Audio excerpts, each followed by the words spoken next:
أشهد أن لا إله إلا الله وحده لا شريك له وأشهد أن محمدا عبده ورسوله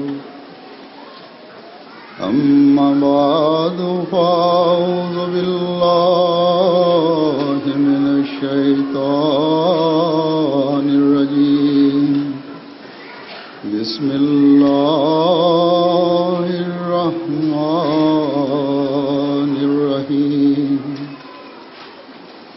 الحمد لله رب العالمين الحمد لله رب العالمين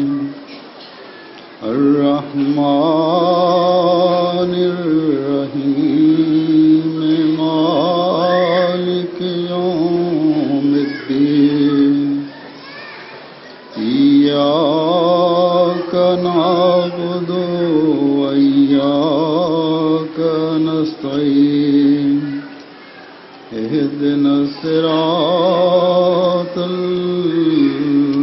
المستقيم اهدنا الصراط المستقيم صراط الذين أنعمت عليهم غير المغضوب عليهم ولا الضالين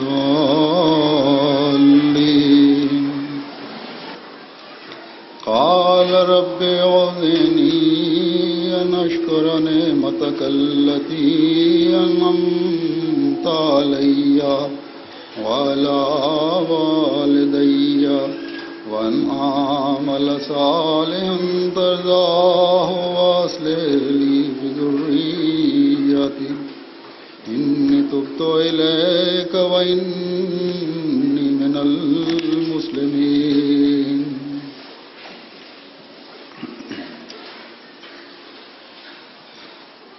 دنیا میں ہر شخص چاہے مرد ہو یا عورت جب وہ شادی شدہ ہو جاتا ہے تو یہ خواہش ہوتی ہے کہ ان کے ہاں اولاد ہو اور صحت مند اولاد ہو جو ان کا نام روشن کرے، بڑے ہو کر ان کے کام آئے.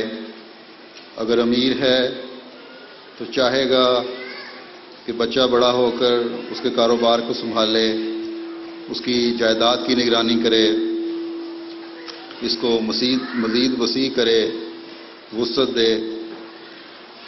اور اگر غریب ہے تو خواہش ہوگی کہ خاص طور پر غرباء کو بیٹوں کی خواہش ہوتی ہے کہ بیٹا ہو اور بڑا ہو کر اس کا سہارا بنے. لیکن ایک گروہ ایسا بھی ہے جس میں غریب بھی شامل ہیں، امیر بھی شامل ہیں، جو ایسے لوگوں کا گروہ ہے جو دین کو دنیا پر مقدم رکھتے ہیں، اور یہی خواہش ہوتی ہے کہ ہمارا دین ہمیشہ دنیا پر مقدم رہے. اس کے لیے کوشش بھی کرتے ہیں، اور یہی گروہ کامیاب ہونے والوں کا گروہ ہے جنہوں نے خود بھی کوشش کی کہ وہ نیکیوں کا راستہ اپنائیں اور اپنے بچوں کی تربیت کی طرف بھی توجہ دیں، اور دیتے بھی ہیں. وہ راستہ اپنائیں جو خدا تعالیٰ کی رضا کا راستہ ہے، اور دعاؤں سے اس کی مدد چاہتے ہوئے اپنی اولاد کی تربیت کرتے ہیں. یہ جو آیت میں نے پڑھی ہے یہ ایسے لوگوں کے بارے میں ہی ہے. اس کا ترجمہ ہے کہ اس نے کہا، اے میرے رب مجھے توفیق عطا کر کہ میں تیری اس نعمت کا شکریہ ادا کر سکوں جو تو نے مجھ پر اور میرے والدین پر کی، اور ایسے نیک اعمال بجا لاؤں جن سے تو راضی ہو، اور میرے لیے میری ذریت کی بھی اصلاح کر دے. یقیناً میں تیری ہی طرف رجوع کرتا ہوں اور بلا شبہ میں فرما برداروں میں سے ہوں.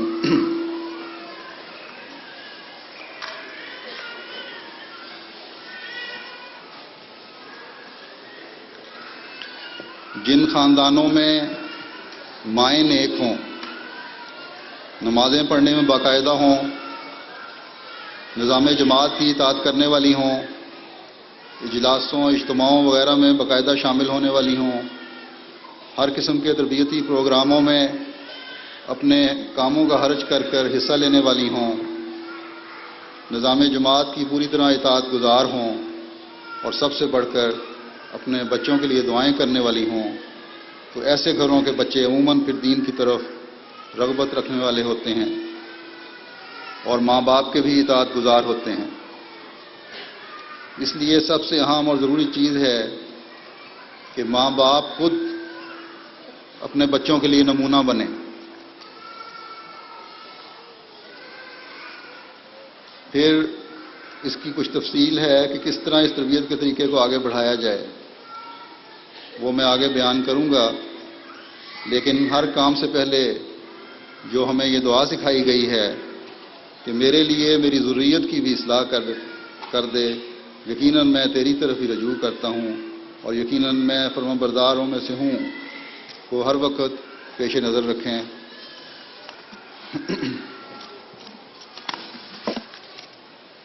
حضرت اقدس مسیح موعود علیہ السلام نے جس درد کے ساتھ بچوں کی تربیت کے لیے ارشادات فرمائے ہیں، ان میں سے چند اقتباسات میں آپ کے سامنے رکھتا ہوں۔ اللہ تعالی ہمیں توفیق دے کہ اس زمانے میں دنیا سے ٹکر لے کر جب ہم نے وقت کے امام کو ماننا ہے تو اس کی تعلیمات پر عمل کرنے والے بھی ہوں اور اپنی اولادوں کی اصلاح کے لیے اس کے درد میں شامل ہوں۔ آپ فرماتے ہیں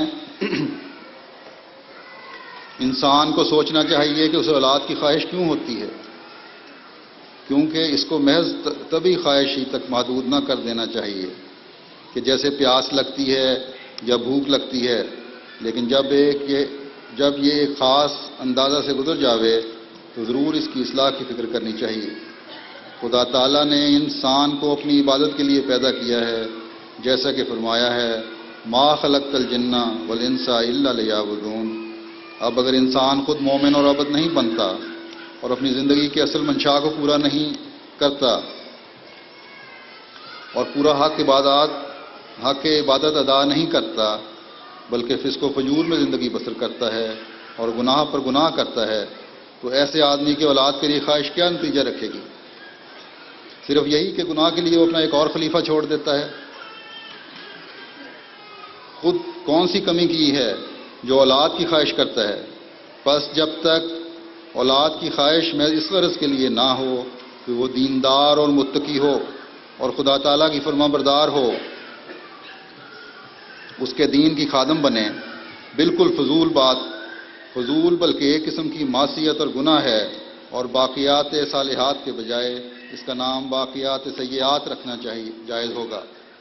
لیکن اگر کوئی شخص یہ کہے کہ میں صالح اور خدا ترس اور خادم دین اولاد کی خواہش کرتا ہوں، تو اس کا یہ کہنا بھی نرا ایک دعویٰ ہوگا جب تک کہ خود وہ اپنی حالت میں ایک اصلاح نہ کرے۔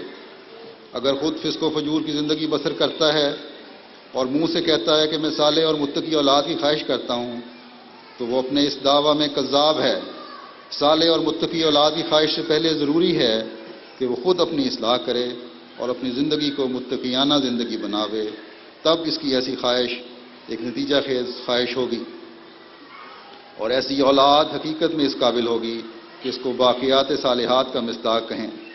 لیکن اگر یہ خواہش صرف اس لیے ہو کہ ہمارا نام باقی رہے اور وہ ہمارے املاک و اسباب کی وارث ہو یا وہ بڑا نامور اور مشہور آدمی ہو، اس قسم کی خواہش میرے نزدیک شرک ہے۔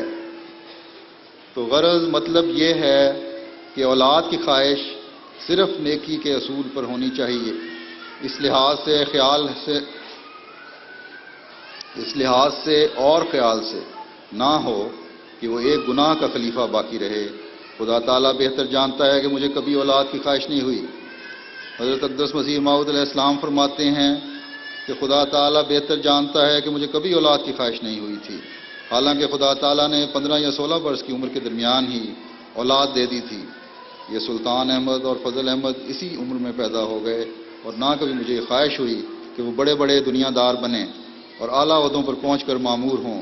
غرض جو اولاد معصیت اور فسق کی زندگی بسر کرنے والی ہو، اس کی نسبت تو سادی کا یہ فتویٰ ہی صحیح معلوم ہوتا ہے کہ پیش از پدر مردے بے نا خلف۔ پھر ایک اور بات ہے کہ اولاد کی خواہش تو لوگ بڑی کرتے ہیں اور اولاد ہوتی بھی ہے، مگر یہ کبھی نہیں دیکھا گیا کہ وہ اولاد کی تربیت اور ان کو عمدہ اور نیک چلن بنانے اور خدا تعالیٰ کے فرما بردار بنانے کی صحیح اور فکر کریں، نہ کبھی ان کے لیے دعا کرتے ہیں اور نہ مراتب تربیت کو مد نظر رکھتے ہیں۔ حضرت اقدس مسیح موعود علیہ السلام مزید فرماتے ہیں، اولاد تو نیکوکاروں اور معموروں کی بھی ہوتی ہے۔ ابراہیم علیہ السلام کی اولاد بھی دیکھو کس قدر کثرت سے ہوئی کہ کوئی گن نہیں سکتا، مگر کوئی نہیں کہہ سکتا کہ ان کا خیال اور طرف تھا، بلکہ ہر حال میں خدا ہی کی طرف رجوع تھا۔ اصل اسلام اسی کا نام ہے جو ابراہیم کو بھی کہا کہ اسلم، جب ایسے رنگ میں ہو جاوے تو وہ شیطان اور جذبات نفس سے الگ ہو جاتا ہے، یہاں تک کہ وہ خدا کی راہ میں جان تک کے دینے میں بھی دریغ نہ کرے۔ اگر جان نثاری سے دریغ کرتا ہے تو خوب جان لے کہ وہ سچا مسلم نہیں ہے۔ خدا تعالیٰ چاہتا ہے کہ بے حد اطاعت ہو اور پوری عبودیت کا نمونہ دکھاوے، یہاں تک کہ آخری امانت جان بھی دے دے۔ اگر بخل کرتا ہے تو پھر سچا مومن اور مسلم کیسے ٹھہر سکتا ہے؟ پھر آپ فرماتے ہیں کہ پھر ایک اور بات ہے کہ اولاد کی خواہش تو لوگ بڑی کرتے ہیں اور اولاد ہوتی بھی ہے، مگر یہ کبھی نہیں دیکھا گیا کہ وہ اولاد کی تربیت اور ان کو عمدہ اور نیک چلن بنانے اور خدا تعالیٰ کے فرما بردار بنانے کی صحیح کوشش اور فکر کریں، نہ کبھی ان کے لیے دعا کرتے ہیں، نہ مراتب تربیت کو مد نظر رکھتے ہیں۔ میری اپنی تو یہ حالت ہے، حضور فرماتے ہیں کہ میری اپنی تو یہ حالت ہے کہ کوئی نماز ایسی نہیں ہے جس میں میں اپنے دوستوں اور اولاد اور بیوی کے لیے دعا نہیں کرتا۔ بہت سے والدین ایسے ہیں جو اپنی اولاد کو بری عادتیں سکھا دیتے ہیں، ابتدا میں جب وہ بدی کرنا سیکھنے لگتے ہیں تو ان کو تنبیہ نہیں کرتے، نتیجہ یہ ہوتا ہے کہ وہ دن بدن دلیر اور بے باک ہوتے ہیں۔ لوگ اولاد کی خواہش تو کرتے ہیں، مگر نہ اس لیے کہ وہ خادم دین ہو، بلکہ اس لیے کہ دنیا میں ان کا کوئی وارث ہو، اور جب اولاد ہوتی ہے تو اس کی تربیت کا فکر نہیں کیا جاتا، نہ اس کے عقائد کی اصلاح کی جاتی ہے اور نہ اخلاقی حالت کو درست کیا جاتا ہے۔ یاد رکھو کہ اس کا ایمان درست نہیں ہو سکتا جو اقرب تعلقات کو نہیں سمجھتا۔ جب وہ اس سے قاصر ہے تو اور نیکیوں کی امید اس سے کیا ہو سکتی ہے؟ اللہ تعالیٰ نے اولاد کی خواہش کو اس طرح پر قرآن میں بیان فرمایا ہے، ربنا هب لنا من ازواجنا وذرياتنا قرۃ اعین واجعلنا للمتقین اماما، یعنی خدا تعالیٰ ہم کو ہماری بیویوں اور بچوں سے آنکھ کی ٹھنڈک عطا فرماوے، اور یہ تب بھی میسر آ سکتی ہے کہ وہ فسق و فجور کی زندگی بسر نہ کرتے ہوں، بلکہ عباد الرحمن کی زندگی بسر کرنے والے ہوں اور خدا کو ہر شے پر مقدم کرنے والے ہوں۔ اور آگے کھول کر کہہ دیا وَجْعَلْنَا لِلْمُتَّقِينَ اماما، اولاد اگر نیک اور متقی ہو تو یہ ان کا امام ہی ہوگا، اس سے گویا متقی ہونے کی دعا بھی ہے۔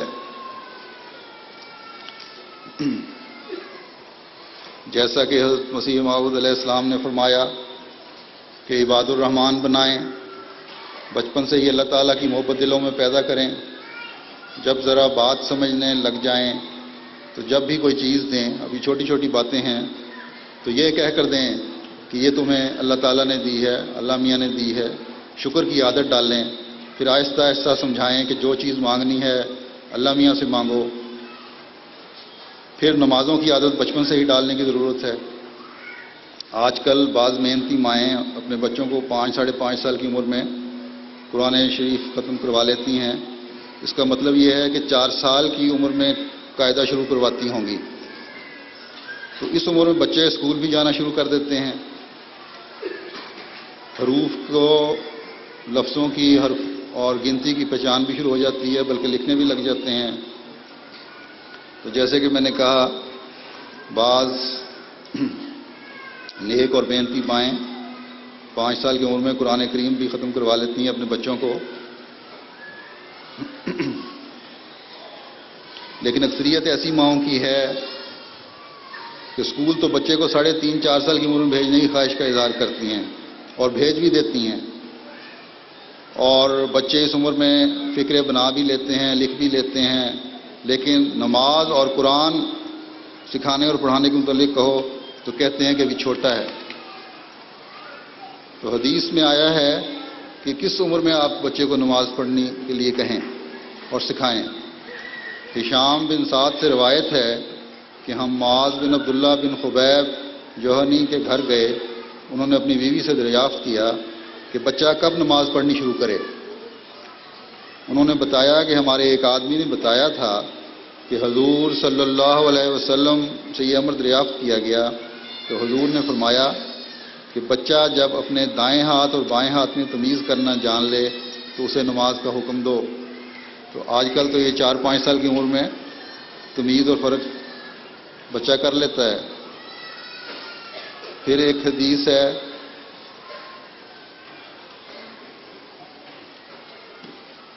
جو حضرت عمرو بن شعیب سے مروی ہے کہ اپنی اولاد کو 7 سال کی عمر میں نماز کا حکم دو، پھر 10 سال کی عمر تک انہیں اس پر سختی سے کار بند کرو، نیز ان کے بستر الگ الگ بچھاؤ۔ اب یہاں اس حدیث میں ایک اور اہم نقطہ بھی تربیت کا بتا دیا کہ نماز کی پابندی سے ادائیگی کا جب حکم دو تو اب بچے ایسی عمر پر پہنچ رہے ہیں جہاں بچپنے سے نکل کر آگے جوانی میں قدم رکھنے والے ہیں، تو ان کے بستر بھی علیحدہ کر دو، چاہے جو مرضی مجبوری ہو۔ بہرحال اب بچوں کو اس عمر میں علیحدہ سونا چاہیے، اب ان کو علیحدہ سلاؤ۔ بہت ساری بیماریوں سے، بہت سی قباحتوں سے بچوں کو محفوظ کر لو گے۔ ایک حجاب، ایک حیا کا شعور ان میں پیدا ہوگا، اور یہ بات پیدا کرنا انتہائی ضروری ہے کیونکہ حیا بھی ایمان کا حصہ ہے۔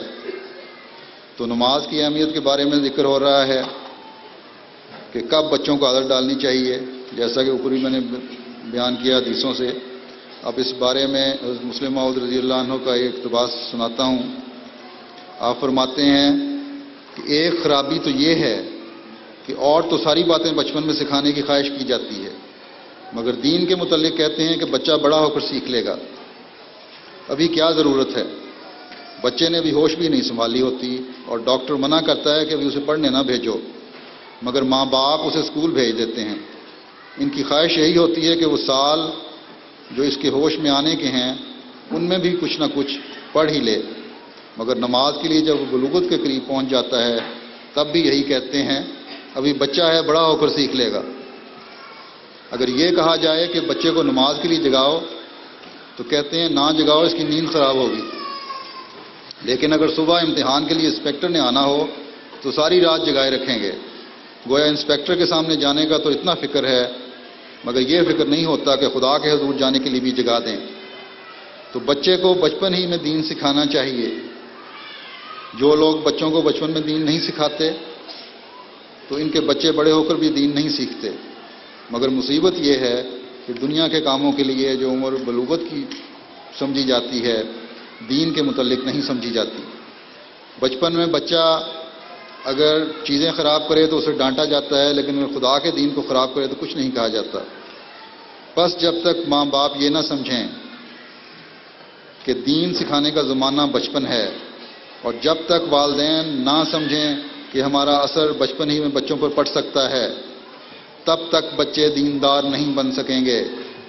اور پھر جب تک عورتیں بھی مردوں کی ہم خیال نہ بن جائیں بچے دیندار نہیں ہو سکیں گے، کیونکہ مرد ہر وقت بچوں کے ساتھ نہیں ہوتے۔ بچے زیادہ تر ماؤں ہی کے پاس ہوتے ہیں۔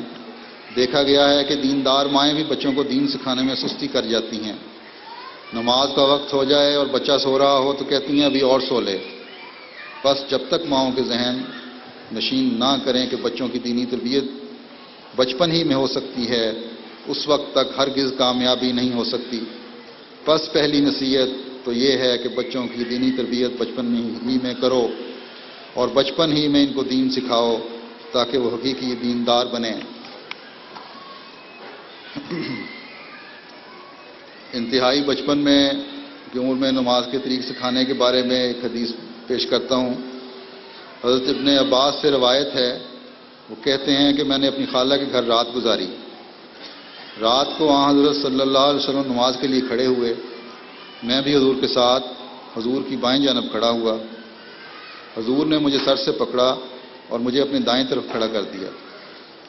اب یہ نہیں کہا کہ کیوں میرے ساتھ کھڑے ہوئے، بلکہ ساتھ یہ بھی تربیت کر دی کہ اگر 2 آدمی ہوں تو امام کے ساتھ دوسرا دائیں طرف کھڑا ہو. پھر ایک روایت ہے، ابو یافور روایت کرتے ہیں کہ میں نے مصعب بن سعد کو یہ کہتے ہوئے سنا کہ میں نے اپنے باپ کے پہلو میں نماز پڑھی تو رکوع کے لیے جاتے ہوئے میں نے اپنے دونوں ہاتھوں کو ملا کر اپنی رانوں کے درمیان رکھ لیا. اس پر میرے والد نے ایسا کرنے سے منع کیا اور انہوں نے بتایا کہ ہم ایسا کرتے تھے تو ہمیں ایسا کرنے سے منع کر دیا گیا تھا اور ہمیں حکم دیا گیا کہ ہم اپنے ہاتھ گھٹنوں پر رکھیں. اب یہ بھی انتہائی بچپن میں چھوٹی چھوٹی باتیں ہیں سکھانے والی جو بچوں کو سکھانی چاہیے. پھر بچوں کی تربیت کے لیے ان کی دنیاوی تعلیم ہے جس میں آج کل بہت کوشش کی جاتی ہے اور ہونی بھی چاہیے تاکہ حضرت مسیح موعود علیہ السلام کے اس اعلان کو پورا کرنے والے ہوں کہ میرے ماننے والے علم و معرفت میں کمال حاصل کریں گے.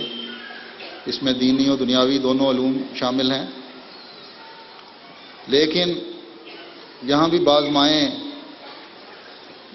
یہ ساری باتیں میں وہ بیان کر رہا ہوں جو تجربے میں آتی ہیں، سامنے آتی ہیں.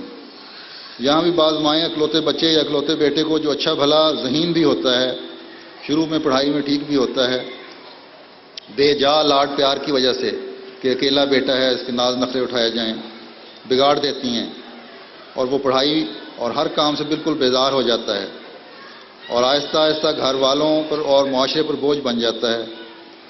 پھر فکر ہوتی ہے ماں باپ کو کہ ایک ہمارا بچہ ہے وہ بھی بگڑ گیا ہے، دعا کریں ٹھیک ہو جائے، اس کی اصلاح ہو جائے.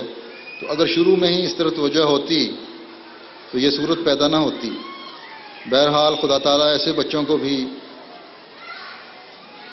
اصلاح کرے، انہیں سیدھے راستے پر چلائے اور ماں باپ کو بھی ان کی طرف سے سکون حاصل ہو.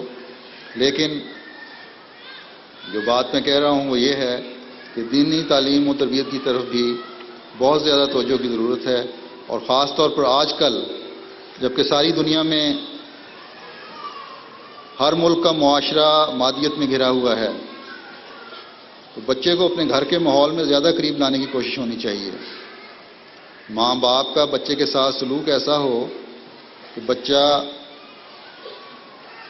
ایک ذاتی تعلق سمجھے ماں باپ کے ساتھ، اور ماں باپ کو خود بھی ایک ذاتی تعلق ہو بچے کے ساتھ جو دوستی والا تعلق ہوتا ہے. بچہ زیادہ سے زیادہ ان کی تربیت کے زیر اثر رہے. پھر اللہ تعالیٰ کا جماعت پر یہ بھی احسان ہے کہ جماعت کی برکت سے، ایک نظام کی برکت سے ہمیں جماعتی اور ذیلی تنظیموں کا نظام میسر ہے.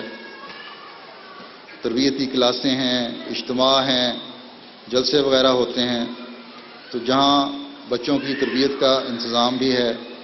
لیکن یہاں بھی وہی لوگ فائدہ اٹھاتے ہیں جو بچوں کو اجلاسوں وغیرہ میں بھیجیں اور جن کا نظام کے ساتھ مکمل تعاون ہو، اور جو اپنے بچوں کو نظام کے ساتھ، مسجد کے ساتھ، مشن کے ساتھ مکمل طور پر جوڑ کے رکھتے ہیں.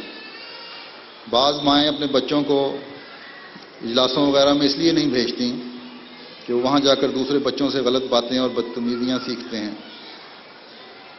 بہرحال یہ تو پتہ نہیں کہ وہ بدتمیزیاں یا غلط باتیں سیکھتے ہیں کہ نہیں، لیکن ایسے بچے، یہ بہرحال تجربے کی بات ہے کہ ایسے بچے بڑے ہو کر پھر ہم نے دین سے بھی پرے ہٹتے ہی دیکھے ہیں، اور پھر وہ ماں باپ کے بھی کسی کام کے نہیں رہتے. اس لیے غلط ماحول سے بچانے کے لیے ضروری ہے کہ بچوں کو ماحول اور نظام کے ماحول سے باندھ کر رکھیں. یہ حدیث سامنے رکھیں، مسلم کی حدیث ہے. حضرت ابو ہریرہ بیان کرتے ہیں کہ حضرت صلی اللہ علیہ وسلم نے فرمایا ہر بچہ فطرت اسلامی پر پیدا ہوتا ہے، پھر اس کے ماں باپ اسے یہودی یا نصرانی یا مجوسی بناتے ہیں، یعنی قریبی ماحول سے بچے کا ذہن متاثر ہوتا ہے. جیسے جانور کا بچہ صحیح سالم پیدا ہوتا ہے، کیا تمہیں ان میں کوئی کان کٹا نظر آتا ہے؟ تو کیونکہ بعد میں پھر جانوروں کے بچوں کے لوگ عیبدار بناتے ہیں. حضرت مسلم موعود رضی اللہ عنہ اس ضمن میں فرماتے ہیں کہ یہ بات بالکل سچی ہے کہ انسان پاکیزہ فطرت لے کر آتا ہے، لیکن اس میں بھی کوئی شک نہیں کہ وہ ماں باپ کے اثر کے ماتحت بعض بدیوں کے میلان کو بھی لے کر آتا ہے. اصل بات یہ ہے کہ فطرت اور میلان میں فرق ہے. فطرت تو وہ مادہ ہے جسے ضمیر کہتے ہیں، یہ ہمیشہ پاک ہوتی ہے، کبھی بد نہیں ہوتی. خواہ ڈاکو یا قاتل کے ہاں بھی کوئی بچہ کیوں پیدا نہ ہو، اس کی فطرت صحیح ہوگی، مگر یہ کمزوری اس کے اندر رہے گی کہ اگر اس کے والدین کے خیالات گندے تھے تو ان خیالات کا اثر اگر کسی وقت اس پر پڑے تو یہ ان کو جلد قبول کرنے کے لیے تیار ہو جائے گا. جیسا کہ مرضوں کا حال ہے کہ جب بیماریاں پختہ ہوتی ہیں اور جزو بدن بن جاتی ہیں، ان کا اثر بچوں پر اس رنگ میں آ جاتا ہے کہ ان بیماریوں کے بڑھانے والے سامان اگر پیدا ہو جائیں تو وہ اس اثر کو نسبتاً جلدی قبول کر لیتے ہیں. یہ اثر جو ایک بچہ اپنے ماں باپ سے قبول کر لیتا ہے، ان خیالات کا نتیجہ ہوتا ہے جو ماں باپ کے ذہنوں میں اس وقت جوش مار رہے ہوتے ہیں جب وہ ایک دوسرے سے ملتے ہیں. وہ یہ اثر نہایت ہی خفیف ہوتا ہے اور بیرونی اثرات بھی اس کو بالکل مٹا دیتے ہیں، مگر اسلام نے اس باریک اثر کو نیک بنانے کا بھی انتظام کیا ہے، اور وہ یہ ہے کہ ماں باپ کو نصیحت کی ہے کہ جس وقت وہ علیحدگی میں آپس میں ملیں تو یہ دعا کر لیا کریں، اللہم جنبنا الشیطان و جنب الشیطان ما رزقتنا. اے خدا ہمیں بد وساوس اور گندے ارادوں سے اور ان کے محرک لوگوں سے محفوظ رکھ، اور جو ہماری اولاد ہو اس کو بھی ان سے محفوظ رکھ. حضرت اقدس مسیح موعود علیہ السلام فرماتے ہیں یہ بات بھی غور کرنے کے قابل ہے کہ دینی علوم کی تحصیل کے لیے طفولیت کا زمانہ بہت ہی مناسب ہے، یعنی بچپن کا زمانہ بہت مناسب ہے اور موزوں ہے. جب داڑھی نکل آئے تب ضرب یضرب و یاد کرنے بیٹھے تو کیا خاک ہوگا. طفولیت کا حافظہ تیز ہوتا ہے، انسانی عمر کے کسی دوسرے حصہ میں ایسا حافظہ کبھی بھی نہیں ہوتا. فرمایا مجھے خوب یاد ہے کہ طفولیت کی بعض باتیں تو اب تک یاد ہیں، لیکن 15 برس پہلے کی اکثر باتیں یاد نہیں. اس کی وجہ یہ ہے کہ پہلی عمر میں علم کے نقوش ایسے طور پر اپنی جگہ کر لیتے ہیں اور قوا کہ نشو و نما کی عمر ہونے کے باعث ایسے دل نشین ہو جاتے ہیں کہ پھر ضائع نہیں ہو سکتے. غرض یہ ایک طویل امر ہے. مختصر یہ کہ تعلیمی طریق میں اس امر کا لحاظ اور خاص توجہ چاہیے کہ دینی تعلیم ابتدا سے ہی ہو، اور میری ابتدا سے یہی خواہش رہی ہے اور اب بھی ہے. اللہ تعالیٰ اس کو پورا کرے. دیکھو تمہاری ہمسایہ قوموں یعنی آریوں نے کس قدر حیثیت تعلیم کے لیے بنائی، کئی لاکھ سے زیادہ روپیہ جمع کر لیا، کالج کی عالی شان عمارت اور سامان بھی پیدا کیا.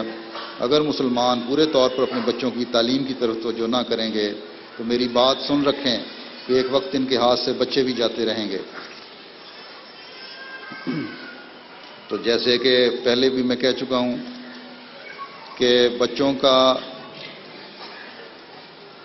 علاوہ دنیاوی تعلیم کے مسجد کے ساتھ نظام کے ساتھ بھی تعلق پیدا کریں تاکہ ان کو اچھا ماحول میسر ہو.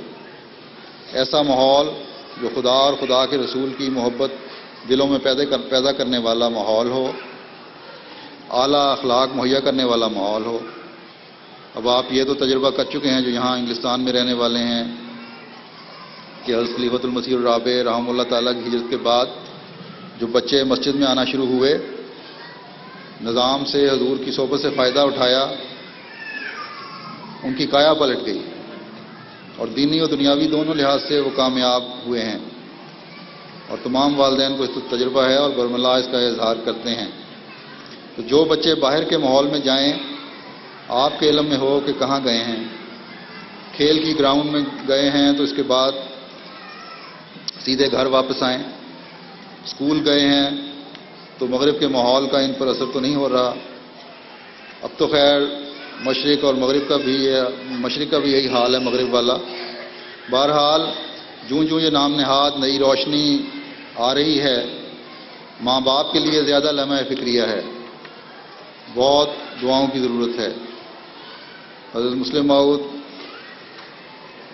احمدی ماؤں کو نصیحت کرتے ہوئے فرماتے ہیں کہ میں احمدی ماؤں کو خصوصیت کے ساتھ اس امر کی طرف توجہ دلاتا ہوں کہ وہ اپنے ننھے بچوں میں خدا پرستی کا جذبہ پیدا کریں اور اس کے لیے ہر وقت کوشاں رہیں۔ ان کے سامنے ہرگز کوئی ایسی بات چیت نہ کریں جس سے کسی بد خلق کے پیدا ہونے کا اندیشہ ہو۔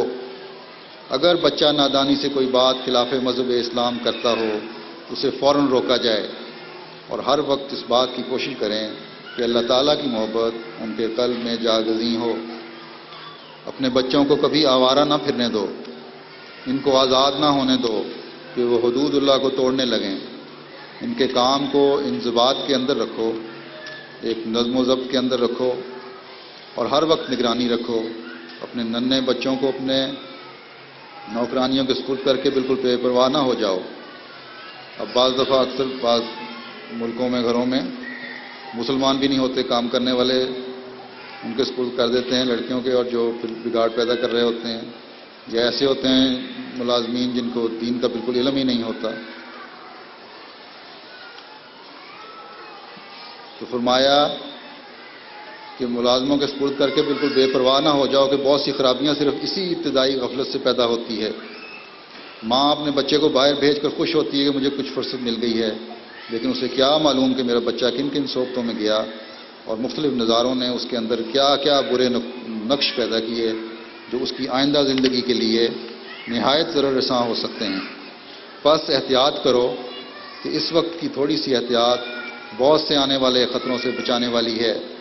خود نیک اور خدا پرست بنو کہ تمہارے بچے بھی بڑے ہو کر نیک اور خدا پرست ہوں۔ پھر بچوں کی تربیت کا ایک اہم پہلو، جیسا کہ کہا گیا ہے، ان کے ماحول پر نظر رکھنے کی ضرورت ہے۔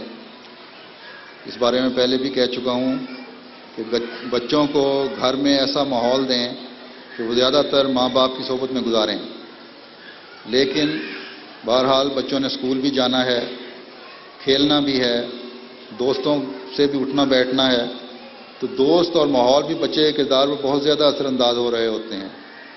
اب یہ واقعہ عموماً بیان کیا جاتا ہے، اکثر ہمارے لٹریچر میں ہے، سنا ہوگا کہ ایک کالج کے لڑکے نے حضرت خلیفۃ المسیح اول رضی اللہ عنہ سے کہا کہ میرے خیالات میں دہریت کا اثر پیدا ہوتا جا رہا ہے۔ تو حضرت خلیفۃ المسیح اول رضی اللہ عنہ نے حضرت اقدس مسیح موعود علیہ السلام سے اس کا ذکر کیا، تو آپ نے فرمایا کہ اس سے کہو کہ وہ جس جگہ بیٹھتا ہے اپنے کالج میں، جس سیٹ پر، وہ جگہ بدل لے۔ تو جگہ بدلنے سے خیالات میں بھی تبدیلی آ گئی۔ بعد میں پتہ چلا کہ جس لڑکے کے ساتھ اس کی سیٹ تھی کالج میں، وہ دہریہ خیالات کا لڑکا تھا، اور بغیر بات چیت کے بھی اس کے دہریہ خیالات کا اثر اس مسلمان لڑکے پر ہو رہا تھا۔ تو ماحول جو اثر ظاہراً ڈال رہا ہوتا ہے، وہ خاموشی سے ذہن پر بھی اثر انداز ہو رہا ہوتا ہے۔ ایک حدیث ہے حضرت ابو ہریرہ سے مروی کہ رسول اللہ صلی اللہ علیہ وسلم نے فرمایا، آدمی اپنے دوست کے زیر اثر ہوتا ہے، بس تم میں سے ہر ایک خیال رکھے کہ کسے دوست بنا رہا ہے۔ پھر ایک ضروری بات یہ ہے کہ بچوں کی تربیت میں مد نظر رہنی چاہیے، خاص طور پر لڑکوں کی تربیت میں۔ اکثر والدین لڑکوں کو زیادہ اہمیت دیتے ہیں، بعض تو لباس، کھانے پینے وغیرہ میں بھی لڑکوں کو زیادہ فوقیت دیتے ہیں، اور لڑکے لڑکی کے درمیان امتیازی سلوک ہو رہا ہوتا ہے۔ تو لڑکا اگر اپنی بہن پر ہاتھ اٹھاتا ہے، اس صورت میں یا تو اس کو کچھ نہیں کہا جاتا،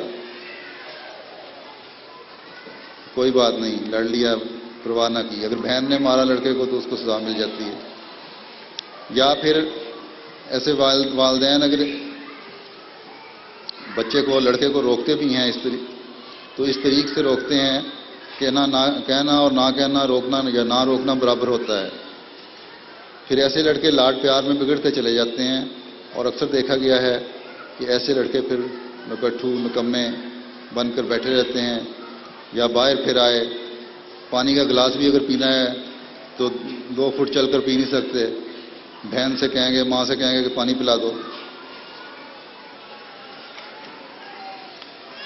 اور ماں باپ آرام سے بیٹھے دیکھ رہے ہوتے ہیں، کوئی کچھ کہنے والا نہیں ہوتا۔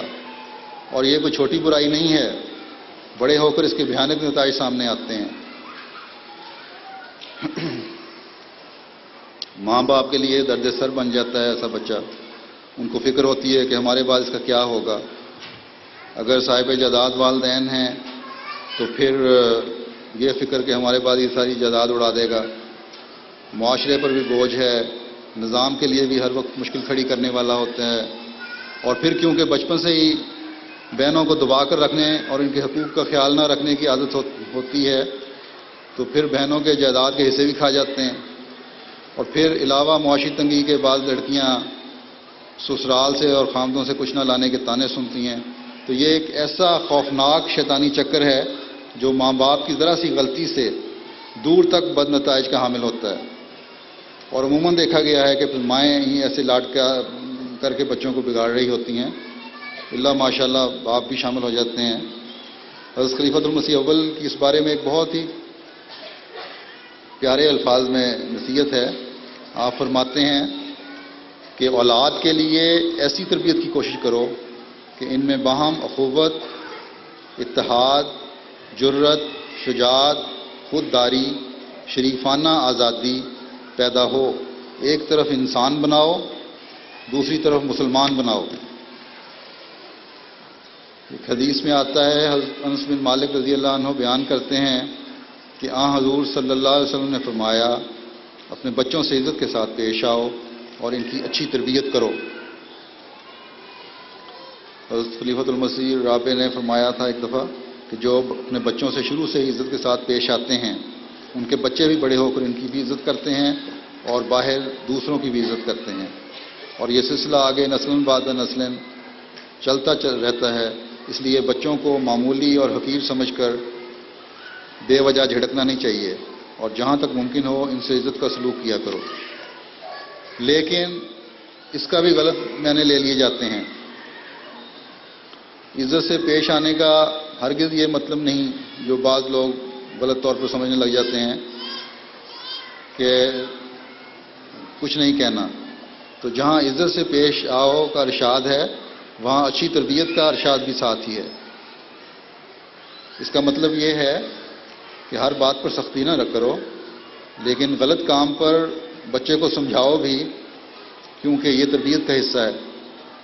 اگر کسی بات پر لوگوں کے سامنے ڈانٹنا بچے کی نفسیات پر برا اثر ڈالتا ہے تو وہاں اس کو پیار سے سمجھا دینا،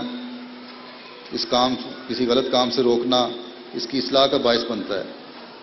تو بعض چھوٹی چھوٹی باتیں ہوتی ہیں جن کی طرف مائیں نظر ہی نہیں کرتی، توجہ ہی نہیں دیتی، اور یوں نظر انداز کر دیتی ہیں جس طرح کچھ بات ہی نہ ہو۔ مثلا کسی کے گھر گئے ہیں، بچہ چیزیں چھیڑ رہا ہے، یا چاکلیٹ یا اور کوئی کھانے کی چیز کھا کر پردوں یا صوفوں میں مل رہا ہے، کرسیوں سے ہاتھ پوچھ رہا ہے۔ گھر والے دل ہی دل میں پیچ و تاب کھا رہے ہوتے ہیں ایسی صورت میں کہ ماں کسی طرح اپنے بچے کو اس حرکت سے روکے، لیکن ماں اس کی طرف توجہ نہیں دے رہی، دیکھنے کی روادار ہی نہیں ہوتی، یا دیکھ کر نظریں پھیر لیتی ہے کہ اس وقت اگر میں نے اس کو کچھ کہا تو بچے کی عزت نفس کچھ لی جائے گی اور شرمندہ ہوگا۔ تو یہ طریق بالکل غلط ہے۔ پھر بعض دفعہ یوں ہوتا ہے کہ بچے نے کوئی شرارت کی، بلا وجہ کسی دوسرے بچے کو مارا یا کسی کوئی چیز توڑ دی، تو ماں باپ بچے کو کہہ تو رہے ہوتے ہیں کہ یہ کیوں کیا، لیکن ان کے چہرے پہ جو تاثرات ہوتے ہیں اور ماں باپ کے ہونٹوں پر جو دبی دبی مسکراہٹ ہوتی ہے، وہ بتا رہی ہوتی ہے کوئی بات نہیں، بچہ بڑا ہوشیار ہوتا ہے۔ یہ یاد رکھیں، بچہ بہت ہوشیار ہوتا ہے، وہ سب تاثرات دیکھ رہا ہوتا ہے اور اپنے ماں باپ کی ہر ادا سے واقف ہوتا ہے۔ تو اس طرح اس کی تربیت ہونے کے بجائے بگاڑ پیدا ہوتا ہے۔ ٹھیک ہے، ایسی باتوں پر مار دھاڑ کرنے کی ضرورت نہیں ہے، لیکن چہرے پر ذرا سنجیدگی تو پیدا کر لینی چاہیے تاکہ بچے کو یہ احساس ہو کہ میں نے غلط کام کیا ہے۔ پھر دین کے معاملے میں بچپن سے ہی بچے کے دل میں اس کی اہمیت اور پیار اور عزت پیدا کریں۔ بعض دفعہ بچے ضد میں آ کر بڑی ناگوار بات کر جاتے ہیں، جہاں بہرحال بچے کو سمجھانے کے لیے ماں باپ کو ہلکی سی سختی بھی کرنی پڑتی ہے۔ اب حضرت مسیح موعود علیہ الصلوۃ والسلام جہاں ہر وقت یہ نصیحت فرما رہے ہیں کہ بچے کو سے نرمی کا سلوک کرو، وہاں یہ مثال بھی ہے۔ حضرت اماں جان سے روایت ہے کہ ایک مرتبہ وہ قرآن شریف ریل پر رکھ کر پڑھ رہی تھیں۔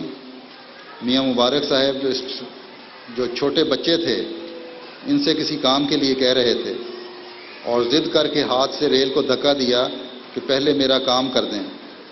حضرت مسیح موعود علیہ السلام نے یہ بے ادبی دیکھی تو انہیں تھپڑ دے مارا۔ اب یہاں دین کے معاملے میں کوئی رعایت نہیں، حالانکہ حضرت مسیح موعود علیہ السلام بچوں کو سزا دینے کے سخت مخالف تھے۔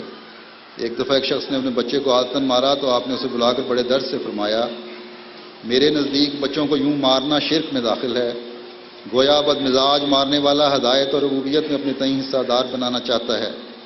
اگر کوئی شخص خوددار اور اپنے نفس کی باغ کو قابو دینے والا اور پورا متحمل اور بردبار اور باسکون اور باوقار ہو تو اسے البتہ حق پہنچتا ہے کہ کسی وقت مناسب پر کسی حد تک بچے کو سزا دے یا چشم نمائی کرے۔ جس طرح اور جس قدر سزا دینے میں کوشش کی جاتی ہے، کاش دعا میں لگ جائیں اور بچوں کے لیے سودے دل سے دعا کرنے کو ایک فرض ٹھہرا لیں، اس لیے کہ والدین کی دعا کو بچوں کے حق میں خاص قبول بخشا گیا ہے۔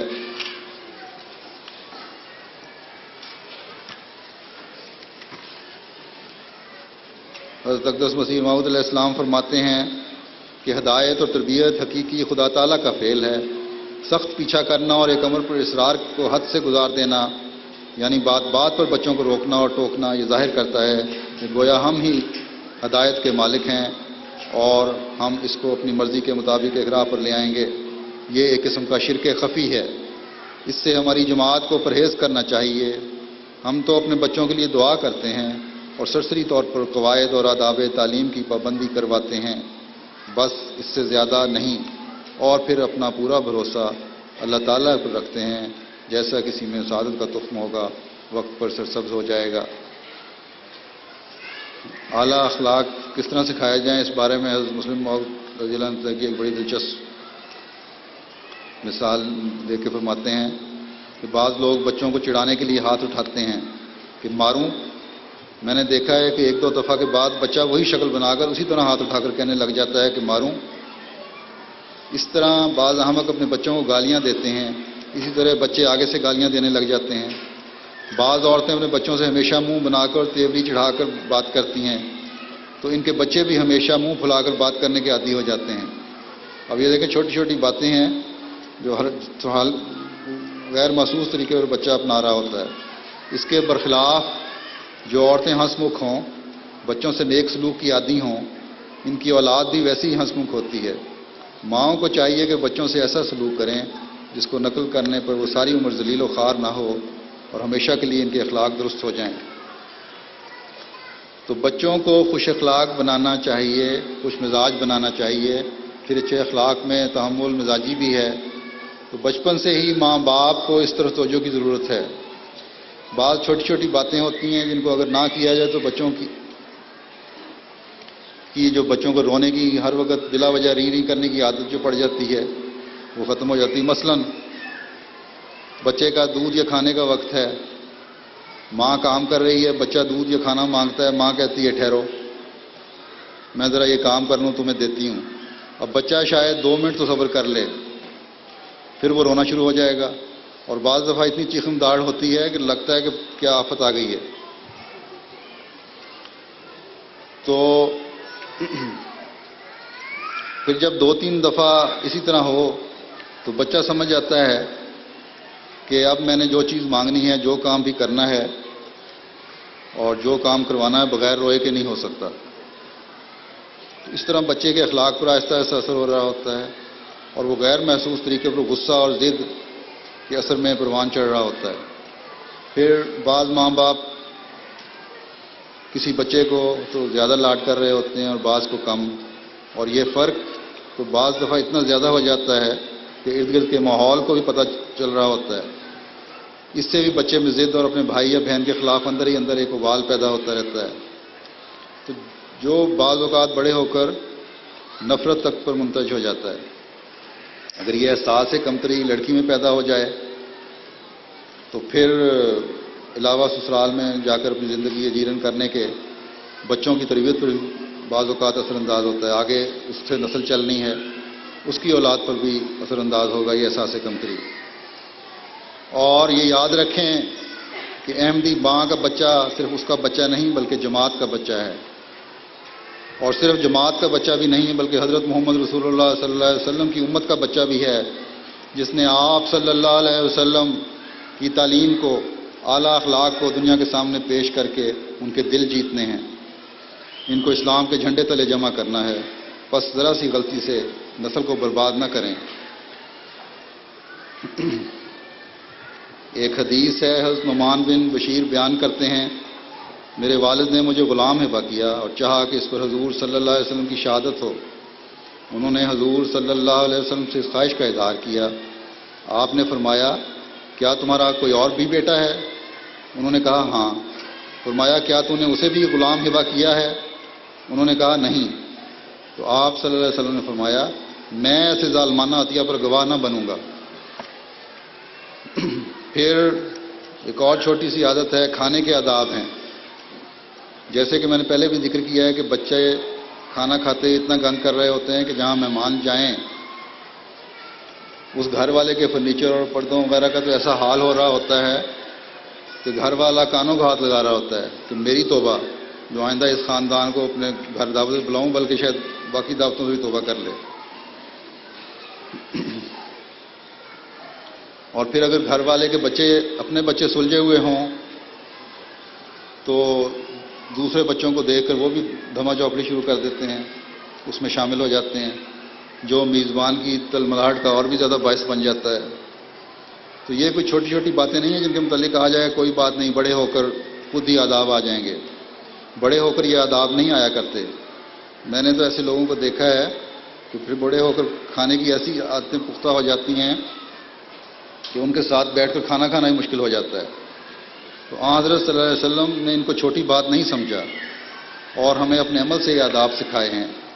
حدیث میں ہے کہ حضرت ابن عمر بیان کرتے ہیں کہ حضرت صلی اللہ علیہ وسلم نے فرمایا، تم میں سے کوئی بائیں ہاتھ سے نہ کھائے اور نہ پیے، کیونکہ شیطان بائیں ہاتھ سے کھاتا پیتا ہے۔ پھر حضرت عمرو ابن ابی سلمہ جو حضرت صلی اللہ علیہ وسلم کی ربیب تھے بیان کرتے ہیں کہ بچپن میں حضرت صلی اللہ علیہ وسلم کے گھر میں رہتا تھا، کھانا کھاتے وقت میرا ہاتھ تھالی میں پھرتی سے ادھر ادھر گھومتا تھا۔ حضور صلی اللہ علیہ وسلم نے میری سعادت کو دیکھ کر فرمایا، اے بچے، کھاتے وقت بسم اللہ پڑھو اور اپنے دائیں ہاتھ سے کھاؤ اور اپنے آگے سے کھاؤ۔ اس وقت سے لے کر میں ہمیشہ حضور کی نصیحت کے مطابق کھاتا ہوں۔ حضرت اکراش بیان کرتے ہیں کہ بنو مرہ نے اپنے اموال صدقہ دے کر مجھے حضرت صلی اللہ علیہ وسلم کی خدمت میں بھیجا۔ جب میں مدینہ میں حضور کی خدمت میں حاضر ہوا، اس وقت حضور مہاجرین اور انصار کے درمیان رونق افروز تھے۔ حضور نے میرا ہاتھ پکڑا اور سلمہ کے گھر لے گئے اور ان سے دریافت کیا کوئی کھانے کی چیز ہے؟ انہوں نے شدید کا پیالہ پیش کیا جس میں شدید اور بوٹیاں کافی تھیں۔ ہم اس میں سے کھانے لگے۔ میں کبھی ادھر سے اور کبھی ادھر سے کھاتا اور حضور اپنے سامنے سے کھا رہے تھے۔ حضور نے اپنے بائیں ہاتھ سے میرا دایاں ہاتھ پکڑا اور فرمایا، اے اکراش، کھانا ایک جگہ سے کھاؤ، تمام کھانا ایک ہی طرح کا ہے۔ پھر ہمارے سامنے ایک تشت لایا گیا جس میں مختلف قسم کے کھجور یا ڈوکے تھے۔ میں تو سامنے سے کھانے لگا اور حضور اپنی پسند کے مطابق کبھی ادھر سے اور کبھی ادھر سے چن چن کر کھاتے اور فرمایا، اے اکراش، اپنی پسند کی چن چن کر کھاؤ، کہ مختلف اقسام کی ہیں۔ پھر پانی لایا گیا، حضور نے اپنا ہاتھ دھویا اور اپنا گیلا ہاتھ اپنے چہرے، سر اور بازو پر پھیرا اور فرمایا، اے اکراش، یہ آگ پر پکی ہوئی چیز کا وضو ہے، یعنی کھانے کے بعد ہاتھ صاف کر لیے جائیں۔ ترمذی۔ اب دیکھیں، یہاں صرف کھانے کے آداب ہی نہیں سکھائے بلکہ یہ بھی سکھایا ہے کھانا کھا کر ہاتھ دھو لیا کرو، خاص طور پر سالن وغیرہ کی قسم کا کھانا یا ایسا کھانا جس سے تمہارے ہاتھوں میں چکنائی، چپچپاہٹ یا بو آ جائے، بعض لوگ جو ہاتھ نہیں دھوتے ان کے ہاتھوں سے یہ یا ان کے پاس بیٹھ کر ایسی بو آ رہی ہوتی ہے ہاتھوں میں سے کہ کھانا کو چاہے وہ خوشبو ہی کہلائے اور کھانا کھاتے ہوئے چاہے وہ خوشبو اچھی لگ رہی ہو، لیکن ان لوگوں کے ہاتھوں سے اٹھتی ہوئی بہرحال اچھی نہیں لگ رہی ہوتی۔ تو یہ ہیں وہ آداب جو حضور صلی اللہ علیہ وسلم نے ہمیں سکھائے ہیں، اور یہ بچے کا حق ہے ماں باپ پر کہ وہ یہ تمام باتیں اپنے ماں باپ سے سیکھے۔ ایک حدیث میں آتا ہے کہ ابو ہریرہ رضی اللہ عنہ سے روایت ہے کہ ایک دفعہ حضرت علی کے بیٹے حسن نے صدقہ کی ایک کھجور منہ میں ڈالی تو حضور نے فرمایا، چھی چھی، تم جانتے نہیں کہ ہم صدقہ نہیں کھایا کرتے؟ اب اس کا عام طور پر یہ مطلب لیا جاتا ہے، اور یہ ٹھیک ہے کہ آپ نے فرمایا مجھ پر، میری اولاد پر صدقہ حرام ہے، لیکن اور بر صغیر میں ظاہراً سید اس کی بڑی پابندی کرتے ہیں، لیکن حضرت مسلم موعود نے اس کی ایک اور تشریح بھی فرمائی ہے۔ فرمایا جس کا مطلب یہ تھا کہ تمہارا کام خود کام کر کے کھانا ہے، نہ کہ دوسروں کے لیے بوجھ بننا۔ اب دیکھیں کتنے بچپن سے ہی کتنے سبق آپ صلی اللہ علیہ وسلم نے اپنے نواسے کو دے دیے۔ اگر بچپن سے ہی یہ سوچ مائیں اپنے بچوں میں پیدا کریں تو آپ دیکھیں گے کہ احمدی معاشرے میں کچھ عرصہ بعد بھی کوئی ہاتھ مانگ کر کھانے والا نہیں ہوگا، بلکہ کچھ کر کے کھانے والا اور کھلانے والا بن جائے گا۔ حضرت صلی اللہ علیہ وسلم کی بچوں سے شفقت اور کس طرح آپ سبق دیتے تھے، نصیحت کرتے تھے، اس بارے میں ایک حدیث ہے کہ خالد بن سعید کی بیٹی ام خالد روایت کرتی ہیں کہ میں رسول اللہ صلی اللہ علیہ وسلم کے پاس اپنے والد کے ساتھ زرد رنگ کی قمیض پہنے ہوئے گئی تو رسول اللہ صلی اللہ علیہ وسلم نے فرمایا، ثنا ثنا، واہ واہ، کیا کہنے۔ ثنا حبشی زبان کا لفظ ہے اور اس کے معنی حسنا کے ہیں، یعنی یہ کپڑے تمہیں بہت اچھے لگ رہے ہیں۔ راویہ کہتی ہیں میں آگے بڑھی اور خاتمہ نبوت سے کھیلنے لگی، اس پر میرے والد نے مجھے ڈانٹا تو رسول اللہ صلی اللہ علیہ وسلم نے فرمایا اسے کھیلنے دو۔ پھر رسول اللہ صلی اللہ علیہ وسلم نے 3 مرتبہ فرمایا، ان کپڑوں کو 3 مرتبہ فرمایا، ان کپڑوں کو خوب پہن کر پرانے کر کے پھاڑنا۔ اکثر دیکھا گیا ہے کہ جب بچے، بلکہ ایسی چھوٹی عمر کے بچے جن کو ابھی ٹھیک طرح بولنا بھی نہیں آتا، جب کوئی نئے کپڑے پہنتے ہیں تو جن سے بے تکلف ہوں ضرور ان کو اشارے سے دکھاتے ہیں، اور اگر بڑا خود دیکھ کر بچے کے کپڑوں کی تعریف کرے یا اس کی چیز کی تعریف کر دے تو بچے خوشی سے پھولے نہیں سماتے۔ حضرت صلی اللہ علیہ وسلم جو سراپا شفقت تھے، ہر ایک کے جذبات کا خیال رکھنے والے تھے، دنیا میں سب سے بڑھ کر محبت کرنے والے تھے، جب آپ کے سامنے بچی جاتی ہے تو کس کمال شفقت سے اس کے کپڑوں کی تعریف کرتے ہیں تاکہ بچہ خوش ہو جائے۔ اکثر دیکھا گیا ہے کہ جب آپ بچے کی تعریف کریں، اس سے محبت و شفقت کا سلوک کریں تو بچہ بے تکلف ہو کر کھیلتا ہے، مختلف حرکات کرتا ہے۔ تو راویہ کہتی ہیں کہ میں نے بھی بے تکلفی کا مظاہرہ کیا تو میرا باپ جو حضرت صلی اللہ علیہ وسلم کے مقام کو سمجھتا تھا، اس کو یہ برا لگا۔ باپ نے ڈانٹا کہ حضرت صلی اللہ علیہ وسلم کے سامنے ادب سے رہو، اور یہ وہ مقام نہیں ہے جہاں تم بے تکلف ہو کر کھیلنے کی کوشش کرو۔ لیکن سراپا شفقت و محبت نے کمال محبت سے فرمایا کہ نہیں، کھیلنے دو۔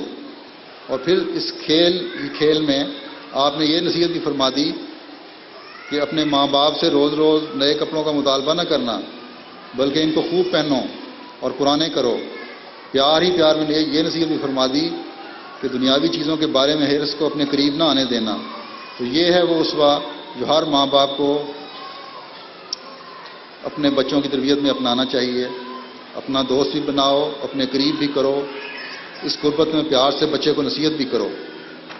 یہ نہیں کہ ذرا بچے نے ضد کی اور فوراً نئے کپڑے لینے بازار دوڑے گئے، یا کوئی کسی چیز کا مطالبہ کیا تو فوراً پورا کرنے کی کوشش کی، اپنے پر بوجھ لاد لیا، مقروض ہو گیا کہ بچوں کے بھی جذبات ہیں، ان کا خیال رکھنا ہے۔ بچوں کی تو بچپن سے جس رنگ میں تربیت کریں گے ان کو ویسی عادت پڑ جائے گی۔ اسی طرح پیار سے نصیحت کرنے کے بارے میں حضرت مسلم موعود فرماتے ہیں کہ میں حضرت مسیح موعود علیہ السلام نے جو ان کو ایک دفعہ نصیحت کی تھی، فرماتے ہیں کہ میں بچپن میں ایک دفعہ ایک طوطا شکار کر کے لایا۔ حضرت مسیح موعود علیہ السلام نے اسے دیکھ کر کہا، محمود اس کا گوشت حرام تو نہیں، مگر اللہ تعالیٰ نے ہر جانور کھانے کے لیے ہی پیدا نہیں کیا. بعض خوبصورت جانور دیکھنے کے لیے ہیں کہ انہیں دیکھ کر آنکھیں راحت پائیں. بعض جانوروں کو عمدہ آواز دی ہے کہ ان کی آواز سن کر کان لذت حاصل کریں.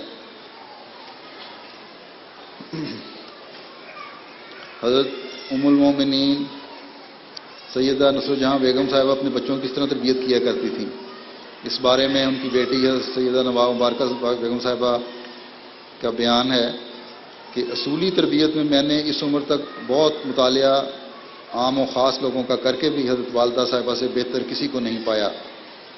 آپ نے دنیاوی تعلیم نہیں پائی بجز معمولی اردو خواندگی کے، مگر جو آپ کے اصول اخلاق و تربیت ہیں ان کو دیکھ کر میں نے یہی سمجھا ہے کہ خاص خدا کا فضل اور خدا کے مسیح کی تربیت کے سوا اور کچھ نہیں کہا جا سکتا کہ یہ سب کہاں سے سیکھا. فرماتی ہیں کہ بچے پر ہمیشہ اعتبار اور بہت پختہ اعتبار ظاہر کر کے اس کو والدین کے اعتبار کی شرم اور لاج ڈال دینا، یہ آپ کا بڑا اصول تربیت ہے. پھر جھوٹ سے نفرت اور غیرت و غنا آپ کا اول سبق ہوتا تھا. ہم لوگوں سے بھی آپ ہمیشہ یہی فرماتی رہیں کہ بچہ میں یہ عادت ڈالو کہ وہ کہنا مان لے. پھر بے شک بچوں کی شرارت بھی آئے تو کوئی ڈر نہیں، جس وقت بھی روکا جائے گا باز آ جائے گا اور اصلاح ہو جائے گی. فرماتی کہ اگر ایک بار تم نے کہنا مان کر پختہ عادت ڈال دی تو پھر ہمیشہ اصلاح کی امید ہے. یہی آپ نے ہم لوگوں کو سکھا رکھا تھا اور کبھی ہمارے وہم و گمان میں بھی نہیں آ سکتا تھا کہ ہم والدین کی عدم موجودگی کی حالت میں بھی ان کے منشا کے خلاف کر سکتے ہیں. حضرت ام المومنین ہمیشہ فرماتی تھیں کہ میرے بچے جھوٹ نہیں بولتے، اور یہی اعتبار تھا جو ہم کو جھوٹ سے بچاتا بلکہ زیادہ متنفر کرتا تھا. کہتی ہیں کہ مجھے آپ کا سختی کرنا کبھی یاد نہیں، پھر بھی آپ کا ایک خاص روب تھا، اور ہم بنسبت آپ کے حضرت مسیح موعود علیہ السلام سے دنیا کے عام قاعدہ اخلاق بہت زیادہ بے تکلف تھے. یعنی ماں کی نسبت حضرت مسیح موعود علیہ السلام سے زیادہ بے تکلفی تھی. فرماتی ہیں کہ مجھے یاد ہے کہ حضور اقدس سے حضرت والدہ صاحبہ کی محبت کی بے حد محبت و قدر کرنے کی وجہ سے آپ کی قدر میرے دل میں اور بھی بڑھ جایا کرتی تھی. بچوں کی تربیت کے متعلق ایک اصول آپ یہ بھی بیان فرمایا کرتی تھیں کہ پہلے بچے کی تربیت پر اپنا پورا زور لگاؤ، دوسرے ان کا نمونہ دیکھ کر خود ہی ٹھیک ہو جائیں گے.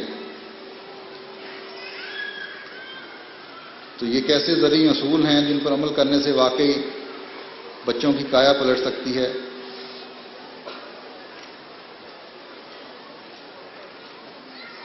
چودھری غلام قادر صاحب نمبردار اکاڑا 1909 میں دہلی سیکنڈ کلرک تھے، اور حضرت میر قاسم علی صاحب مرحوم بھی نائب ناظر تھے، اور یہ دونوں صاحب دریا گنج کے مکان میں اکٹھے رہا کرتے تھے. وہیں خاندان مسیح موعود علیہ السلام ان ایام میں قیام پذیر ہوا تو حضرت میر صاحب کی زبانی یہ امر معلوم ہوا کہ حضرت ام المومنین اپنے بچوں، بہو، بیٹیوں کی عبادات وغیرہ کے متعلق پوری توجہ سے نگرانی فرماتی اور نماز تہجد کا خاص اہتمام فرماتی ہیں، اور ہمیشہ خاندان کے افراد کو حضرت مسیح موعود علیہ السلام کے نقش قدم پر چلنے کی تاکید فرماتی رہتی تھیں. تو اب یہ پوری جماعت جو ہے حضرت مسیح موعود علیہ السلام کا خاندان ہی ہے. ہر ماں کا فرض ہے کہ اپنے بچوں کی تربیت کریں. بس اے احمدی ماؤ، وہ خوش نصیب ماؤ جنہوں نے حضرت صلی اللہ علیہ وسلم کے حکم پر لبیک کہتے ہوئے اس زمانے کے امام کو پہچانا، اس کی اطاعت کا جوا اپنی گردنوں پر رکھا، دنیا کی مخالفت مول لی، اور یہ عہد کیا کہ ہم ہمیشہ دین کو دنیا پر مقدم رکھیں گے. اپنا اپنا جائزہ لیں اور دیکھیں کہیں ہم اس عہد سے دور تو نہیں جا رہے. ہمارا دین کو دنیا پر مقدم رکھنا صرف اپنی ذات تک تو محدود ہو کر نہیں رہ گیا، کیا ہم اس کو آگے بھی بڑھا رہے ہیں؟ کیا ہم نے اس عہد کو آگے اپنی نسلوں میں بھی منتقل کر دیا ہے؟ کیا ہماری گودوں میں پلنے والے عباد الرحمن اور صالحین کے گروہ میں شامل ہونے والے کہلانے کے حقدار ہیں؟ کیا اللہ تعالیٰ نے جو امانت ہمارے سپرد کی تھی، وہ امانت جو اللہ تعالیٰ نے ہماری کوکھوں سے اس لیے جنم دلوائی کہ تھی کہ ہم اسے حضرت صلی اللہ علیہ وسلم کی امت میں شامل کر کے اللہ تعالیٰ کے حضور تحفہ کے طور پر پیش کر سکیں. ان کی تربیت کی ہے. کیا ہم اور ہمارے بچے خیر امت کہلانے کے مستحق ہیں؟ اگر ہاں میں جواب ہے تو مبارک ہو، اگر نہیں تو یہ سب کچھ حاصل کرنے کے لیے آپ کو اپنی بھی اصلاح کرنی ہوگی. جہاں ضرورت ہو وہاں اپنے خاندانوں کو بھی دین کی طرف مائل کرنے کے لیے کوشش کرنی ہوگی. اپنے گھروں کے ماحول کو بھی ایسا پاکیزہ بنانا ہوگا جہاں میاں بیوی کا ماحول ایک نیک اور پاکیزہ ماحول کو جنم دے، اور یوں ہر احمدی گھرانہ ایک نیک اور پاکیزہ معاشرہ قائم کرنے والا بن جائے، جس میں جو بچہ پیدا ہو، جو بچہ پروان چڑھے، وہ صالحین میں سے ہو. بس اپنی قدر و منزلت پہچانے. کوئی احمدی عورت معاشرے کی عام عورت کی طرح نہیں ہے. آپ تو وہ عورت ہیں جس کے بارے میں خدا کے رسول نے یہ بشارت دی ہے کہ جنت تمہارے پاؤں کے نیچے ہے. اور کون ماں چاہتی ہے کہ اس کی اولاد دنیا و آخرت کی اپنی جنتوں کی وارث نہ بنے؟ بس ایک نئے عزم کے ساتھ ہمت اور دعا سے کام لیتے ہوئے اپنے بچوں کی تربیت کی طرف توجہ دیں. آپ تو خوش قسمت ہیں کہ خدا کے مقدس رسول اور مسیح پاک علیہ السلام کی دعائیں بھی آپ کے ساتھ ہیں. اے اللہ تو ہماری مدد کر اور ہماری نسلوں کو بھی اسلام پر قائم رکھ. اللہ کرے کہ آپ سب اپنی اولادوں کے صحیح تربیت کرنے والی اور ان کے حقوق ادا کرنے والی ہوں. اب دعا کر لیں.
آمین.